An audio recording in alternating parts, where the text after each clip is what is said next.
कलयुग में भलाई करने से लोग डरते क्यों हैं? कलयुग की सच्चाई।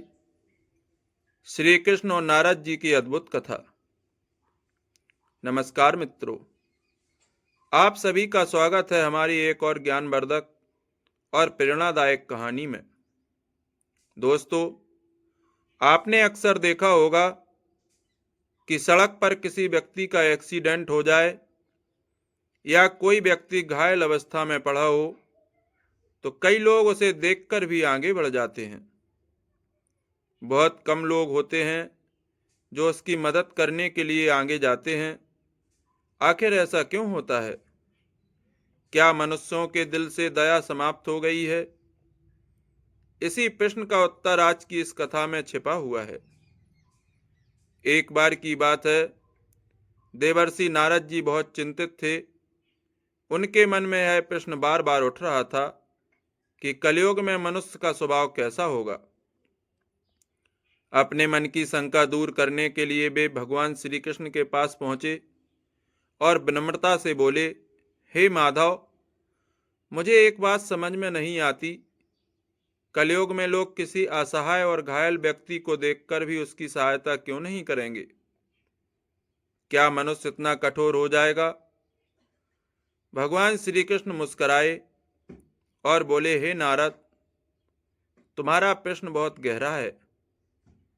इसका उत्तर समझाने के लिए तुम्हें मैं एक कथा सुनाता हूं। इस कथा में कलयुग का स्वभाव छिपा हुआ है। और हे नारद, इस कथा को पूरे मन से अवश्य सुनना, क्योंकि इस कथा को पूरा सुनने से भगवान प्रसन्न होते हैं और उनकी कृपा सदैव बनी रहती है। और जो भी इस कथा को पूरा सुनेगा उसके घर लक्ष्मी का वास रहेगा। बहुत समय पहले की बात है। एक किसान युवक अपने काम से जंगल के रास्ते होकर गुजर रहा था। जंगल बहुत घना था और वहां दूर दूर तक कोई मनुष्य दिखाई नहीं दे रहा था। अचानक उसने देखा कि जंगल के एक हिस्से में भीषण आग लगी हुई है। तेज हवा के कारण आग चारों ओर फैलती जा रही है। आग की लपटें इतनी तेज थीं कि कोई भी जीव वहां से बचकर निकलना मुश्किल था। तभी उस युवक की नजर एक सर्प पर पड़ी। वह सर्प आग के बीच घिरा हुआ बैठा था और बाहर निकलने का कोई रास्ता नहीं था। जैसे ही सर्प ने उस युवक को देखा, वह करुण स्वर में बोला, हे मनुष्य, कृपा करके मेरी जान बचा लो। आज तुम ही मेरे लिए भगवान बनकर आए हो। मैं तुम्हारा यह उपकार जीवन भर नहीं भूलूंगा। सर्प की बात सुनकर युवक सोच में पड़ गया। उसने मन ही मन सोचा, अगर मैंने इसे बचा लिया और इसने मुझे ही काट लिया तो? लेकिन सर्प बार बार रोते हुए उससे विनती करता रहा। अंत में युवक का हृदय पिघल गया। उसने सोचा कि किसी संकट में पड़े प्राणी की सहायता करना ही उसकी सच्ची मानवता है। युवक को उस पर दया आ गई और उसने सर्प को बचाने के लिए उपाय सोचा। उस युवक ने इधर उधर देखा और जंगल से एक लंबा बांस तोड़ लिया। उसने बांस को सर्प की ओर बढ़ाते हुए कहा कि इस बांस पर चढ़ जाओ, मैं तुम्हें बाहर निकाल देता हूं। सर्प तुरंत बांस पर चढ़ गया और आग से बाहर आ गया। लेकिन जैसे ही वह सुरक्षित बाहर आया, वह युवक के गले में लिपट गया और जोर से फुफकारते हुए बोला, अब मैं तुम्हें डसूंगा। यह सुनकर युवक घबरा गया, लेकिन उसने धैर्य नहीं खोया। उसने कहा, मैंने तुम्हारी जान बचाई और तुम मुझे ही मारना चाहते हो? यह तो अन्याय है। चलो किसी से पूछ लेते हैं कि न्याय किसका है। सर्प बोला, ठीक है, अगर किसी ने कहा कि मैं गलत हूं तो मैं तुम्हें छोड़ दूंगा, लेकिन अगर सबने मेरी बात को सही बताई तो मैं तुम्हें अवश्य डसूंगा। इसके बाद दोनों आगे बढ़ गए और कुछ दूर चलने पर उन्हें रास्ते में एक भैंस मिली। भैंस ने दुखी होकर कहा, हे सर्प, मनुष्य बड़े स्वार्थी होते हैं।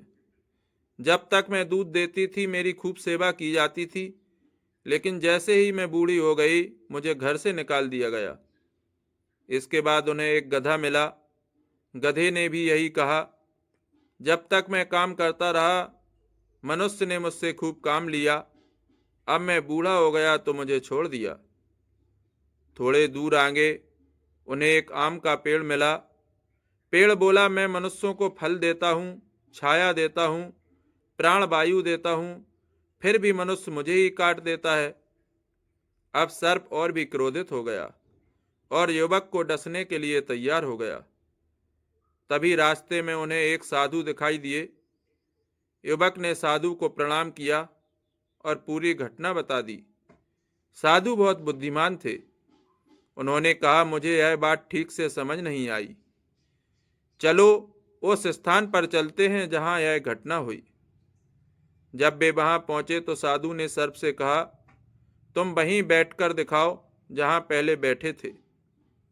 जैसे ही सर्प उसी जगह पर बैठ गया, साधु ने तुरंत युवक से कहा, अब तुम्हारे हाथ में लाठी है और सर्प नीचे बैठा है, जल्दी से इसे मार दो। ऐसे कृतघ्न प्राणी को छोड़ना मूर्खता होगी। युवक ने तुरंत लाठी से प्रहार किया और सर्प वहीं मर गया। कहानी समाप्त करके भगवान श्री कृष्ण ने कहा, हे नारद, कलयुग में ऐसे कृतघ्न और स्वार्थी लोग बहुत होंगे। इसी कारण कई लोग दूसरों की सहायता करने से भी डरने लगेंगे। यह सुनकर देवर्षि नारद को अपने प्रश्न का उत्तर मिल गया। मित्रों, इसी के साथ हमारी आज की कहानी यहीं संपन्न हुई। फिर मिलेंगे बहुत जल्दी एक अगली कहानी लेकर। तब तक नमस्कार, जय जय श्री राम। आपका दिन शुभ हो, मंगलमय हो।